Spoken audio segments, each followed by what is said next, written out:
안녕하세요. 7080 중국어 수업 시작하겠습니다. 오늘 배워볼 표현은 만만디입니다.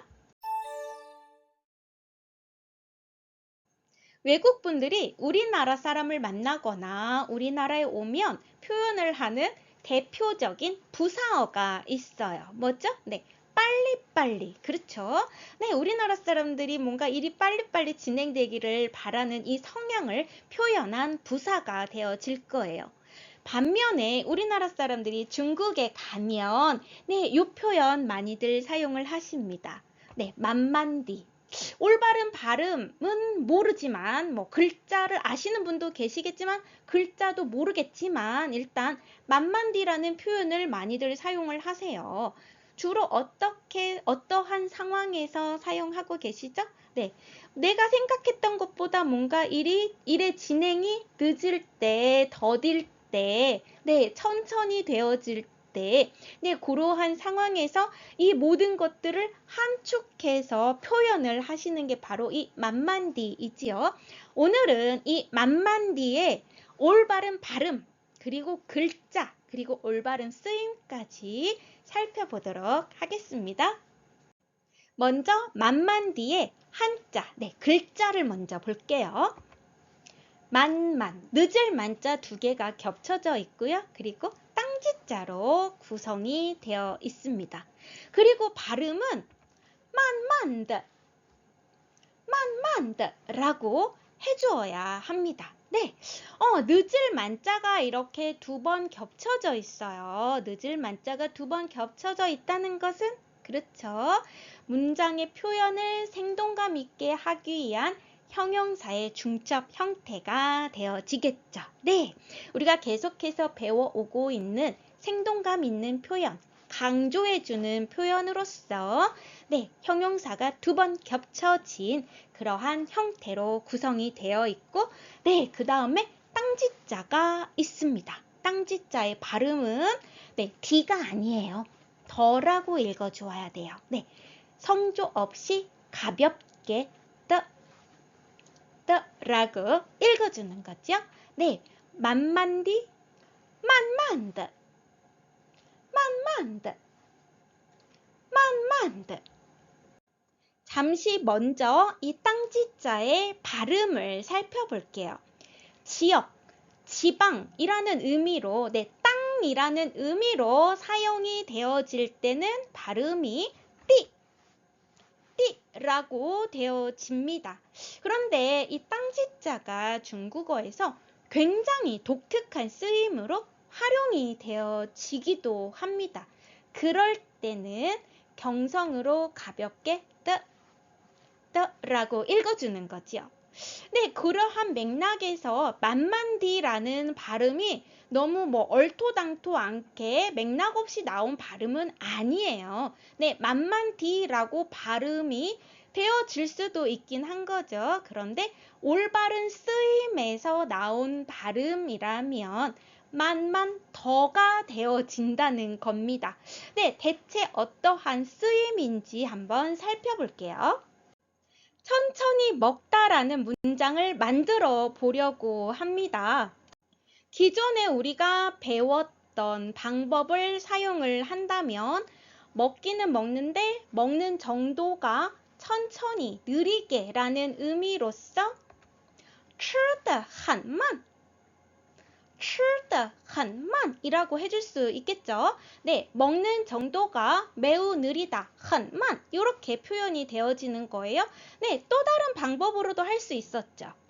바로 지난 시간에 배웠던 방법 吃得慢慢的吃得慢慢的라고 해줄 수도 있었어요. 네, 먹는 정도가 느리고 느리다. 네, 좀 더 생동감 있게 느리고 느리다 이렇게도 표현을 해줄 수가 있는 거죠.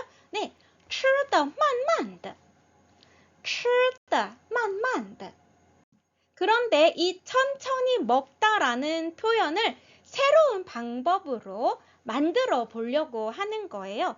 네, 먹어요. 먹는 동작 吃라는 것을 먹긴 먹는데 어떻게 먹는데요? 천천히 느리게 먹는다는 거죠. 네, 만만하게 먹는다는 거예요. 네, 이 먹는 동작을 수식해주는 이 수식어, 이 둘을 연결할 때 연결고리로서 이 더가 사용이 되어지는 겁니다. 동작을 수식해주고 싶을 때 연결고리로서 이 더가 사용되어진 형태 한번 볼까요?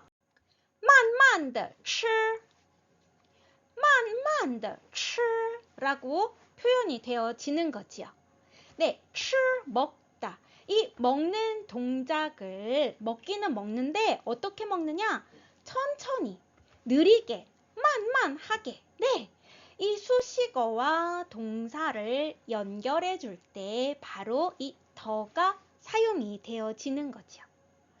이 더를 그런데 우리가 기존에 잘 못 봤던 이유는 이 더가 생략이 가능했기 때문이에요. 이 더가 생략이 되었던 형태 한번 볼까요?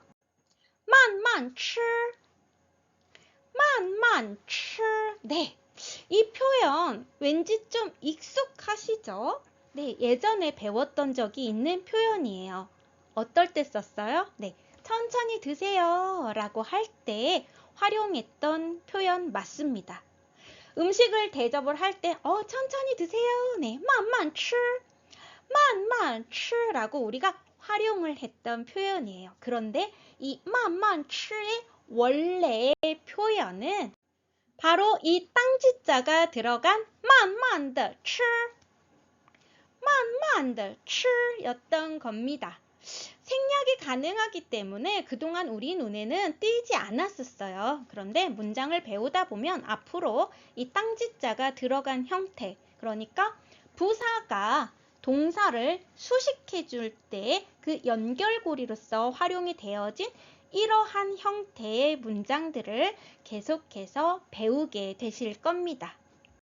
또 다른 문장도 한번 살펴볼게요. 네, 충분히 푹 쉬어. 네, 충분히 푹 쉬어라 라는 문장 여태까지 많이 만들어 봤었어요. 네, 먼저 우리 이 충분히라는 표현 어떻게 했었죠? 好好이라고 했었습니다. 이 好 역시도 사실은 이 好 좋다라는 이 형용사가 두 번 중첩된 형태, 좋게. 네, 그게 바로 충분히 잘이라는 의미로 활용이 되어지는 거였어요. 이 충분히 好를 가지고 충분히 푹 쉬어라 어떻게 표현했었어요? 好休息好休息라고 했었죠. 네, 쉬다라는 동작을 두 번 중첩을 해서 좀 쉬어. 네, 이렇게 표현이 되었었던 거고, 이 동작을 수식해주는, 네, 충분히 쉬어라 라는 의미에서 好 네, 이렇게 표현을 했었던 거죠. 그런데 바로 이 문장에서도 사실은 이 好 과 休息 사이에 연결고리로서 이 땅지자가 숨어져 있었던 거예요. 우리가 몰랐지만 사실은 이 땅지자는 이러한 상황에서 활용이 되어질 수 있었던 거지요. 그렇다면 이 땅지자가 본래 있었던 형태는 어떻게 되겠어요? 바로 好好的休息好好的休息입니다. 네, 충분히 잘이라는 이 부사어가 수식어가 쉬다라는 이 동작을 수식해 줄 때 연결고리로서 이 더가 존재했지만 생략이 되어진 형태로 그동안 우리가 배워왔었던 거라는 것을 한번 정리해 보았습니다. 네, 충분히 푹 쉬어. 好好的休息好好的休息好好的休息 받아들이다, 접수하다, 接受接受接受 의견 意见意见意见 말을 듣다라는 표현이에요. 听话 听话 네, 말을 듣다인데 아이들이 부모님의 말을 잘 들을 때도 활용이 되어져요. 말을 잘 듣다 혹은 순종적이다 라는 의미로도 활용이 되어집니다. 听话听话 첫 번째 문장 같이 읽어볼까요? 他慢慢地接受了我的意见。他慢慢地接受了我的意见 이라고 되어 있지요. 네, 慢慢地 慢慢地 천천히 천천히 接受了接受了 네, 접수했대요. 받아들였대요. 무엇을요? 我的意见我的意见 나의 의견을 네, 그는 나의 의견을 천천히 받아들였어 라고 문장이 되어져 있습니다. 他慢慢地接受了我的意见。他慢慢地接受了我的意见。他慢慢地接受了我的意见。 이번 문장도 같이 읽어볼게요. 你得好好的听话。你得好好的听话 라고 돼 있습니다. 네, 得 뭐였죠? 네, 마땅히 무엇 해야만 한다. 네, 어떠한 동작에 당위성을 부여할 때 활용이 되었던 단어이지요. 그리고 好好的好好的 네, 충분히 충분하게 听话听话 말을 듣다. 무슨 말이겠어요? 너 말 잘 들어야 해. 그렇죠? 너 말을 잘 들어야만 해. 라는 표현이 되어집니다. 你得好好的听话。你得好好的听话。你得好好的听话。 오늘은 형용사 중첩의 형태를 가지고 동사를 수식해주는 방법을 배워보았습니다. 다음 시간에 또 다른 표현으로 만나요. 大家再见。